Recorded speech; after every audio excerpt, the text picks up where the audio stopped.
particle moves. But I can't see anything here. So I'll just call it dark matter. And I'll say, I don't know what it is, but it behaves as if there was something there. The soul is obvious to everyone that there's something different between things that are alive and things that are not alive. But we have no idea what it is. It's currently unexplainable. I believe we need an entirely different system of analysis to try to figure out. But Sorry. No, with Newton, with all his alchemical studies and things he worked on the spiritual side, Leibniz that just talked about the soul, Schroeder talked about what is life. If a modern scientist or someone that you funded at MIT or at Harvard or one of these things talked in those types of terms, they would be considered to be a wingnut today, wouldn't they? They would not be. They would not be on the path for tenure, right? Unless they were in the philosophy department.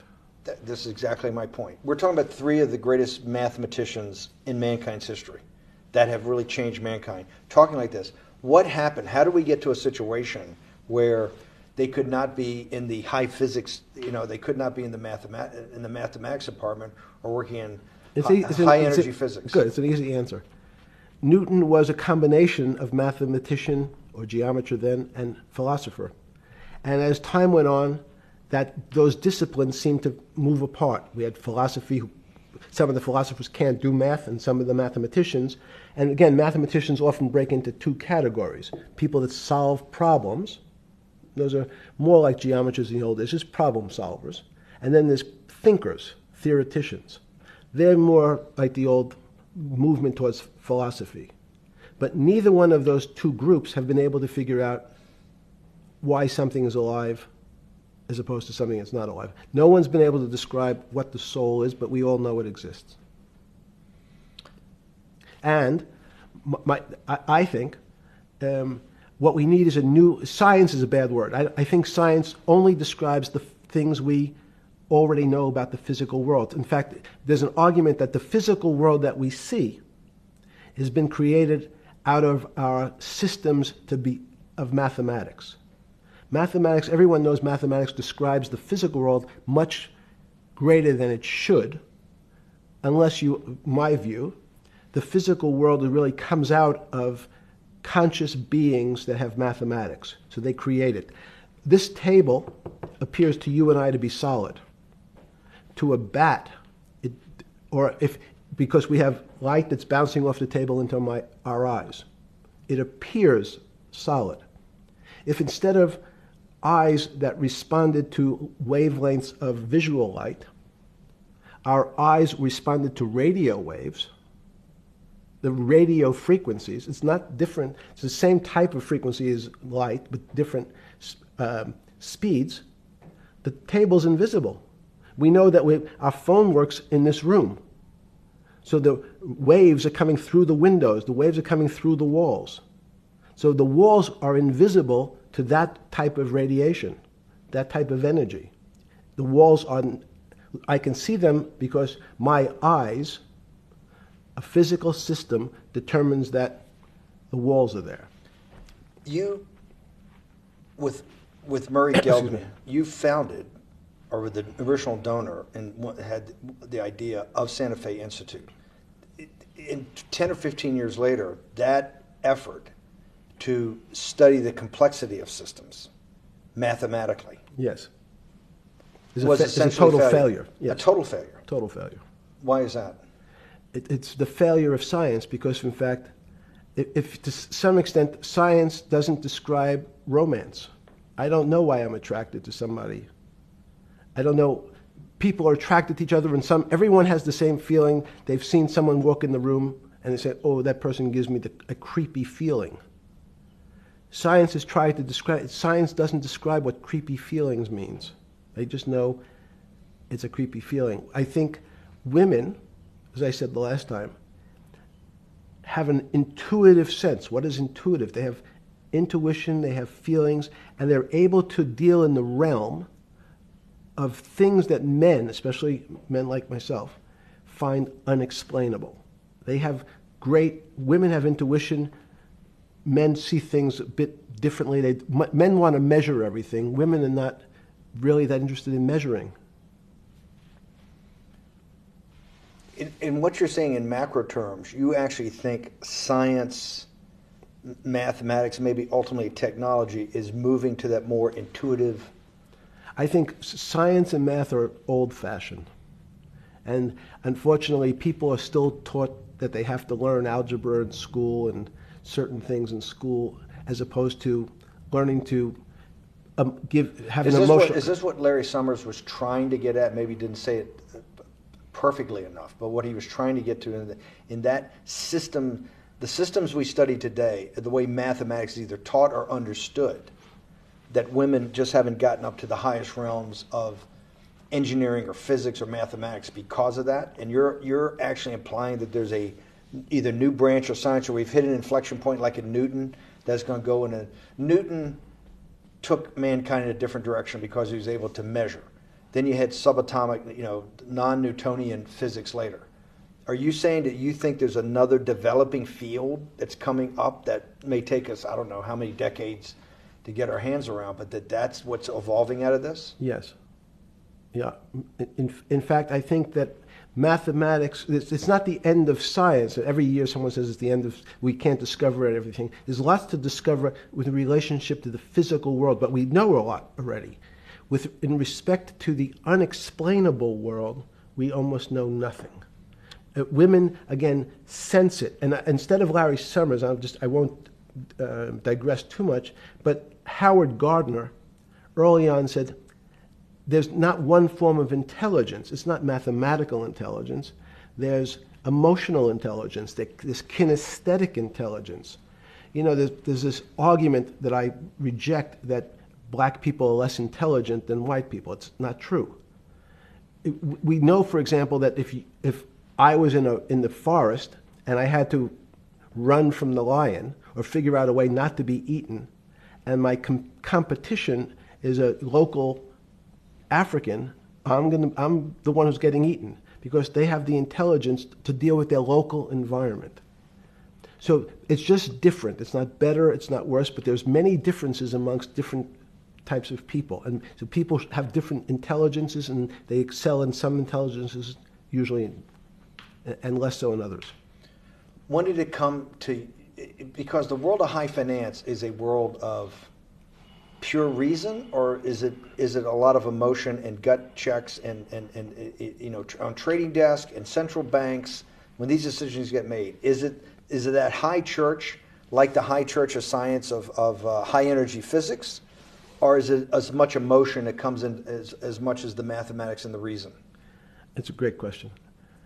I think if you talk to really experienced and successful traders and you ask them how they know what's going on, they can't give you an answer. They don't know. They feel it. They can feel the way the market's moving. They can feel the way the stock's moving. And that these are not very well-defined terms. It's difficult to put in mathematics terms, how did I feel it? You could look back and make guesses what I was seeing. But great traders feel it and then act on their feelings. That's the difference.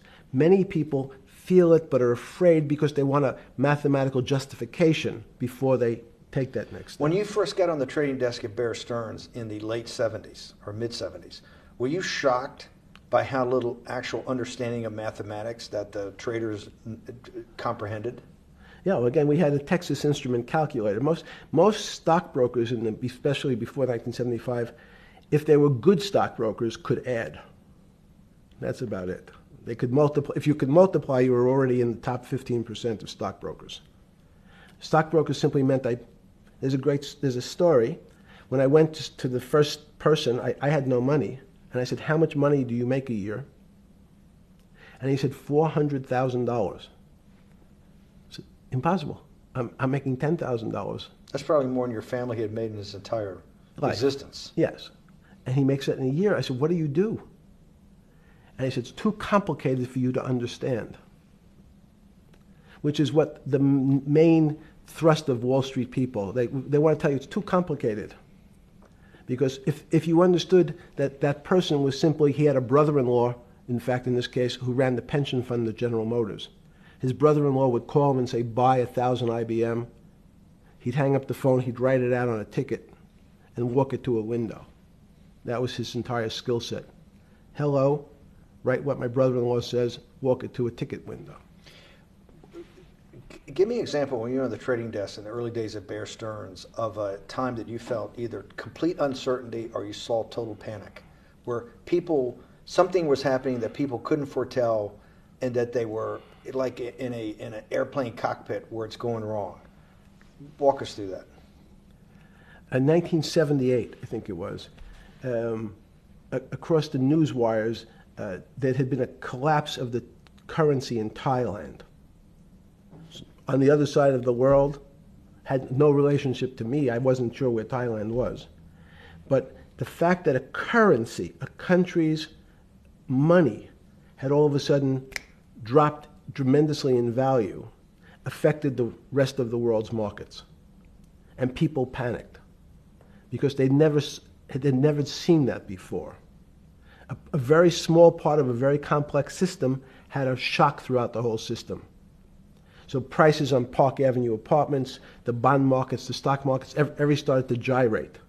You know, there's an old mathematics expression that if a butterfly wings in Mexico make the wrong turn, it spins out, and eventually, by the time it gets to Canada, it turns into a tornado. So these are part of complex systems. So yeah, Wall Street in certain parts. Santa Fe Institute was supposed to actually come up with a formula for that, for the butterfly wings. Why in 15 years did you reach the end of at least that experiment? Every attempt to, that's why it's so exciting now, because I think certain people are starting to realize that there's so many things that are unexplainable that we have to think about them differently. Music is a great example. It's a common man's example. You know, when you hear a certain song, it makes you feel a certain way. How does it do that? We don't know. We can't mathematize it. And even that music, Steve, nowadays we compress music. When you have a violin, it's compressed onto your iPhone. So what does compression mean? I'm taking lots of information and I'm cutting it into lots of pieces and squishing it together. And when I squish it or compress it, I have to take out lots of pieces, but I say that they're not very important pieces.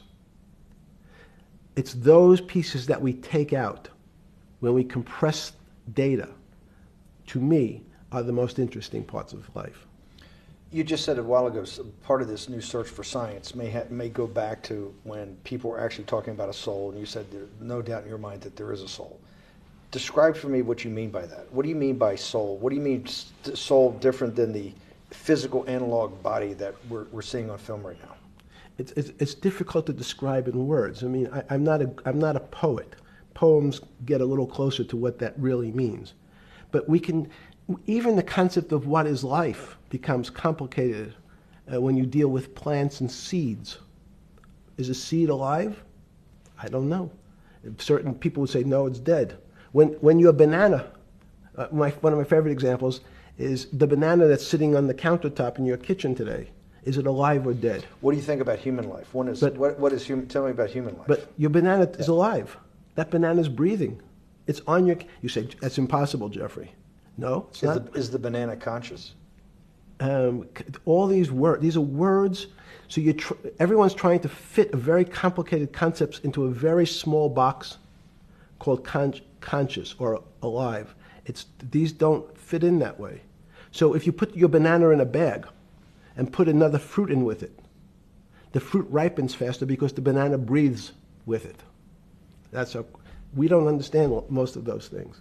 So you asked the question. Sorry. You talk about the life. What about human life? What about it?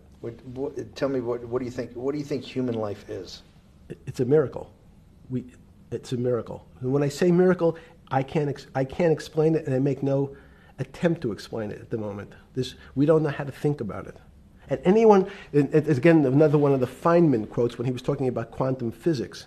He said, anyone, Jeffrey, who says they understand quantum physics, and quantum mechanics and quantum behavior, you know they're lying. Let's talk about it. That's post-Newtonian.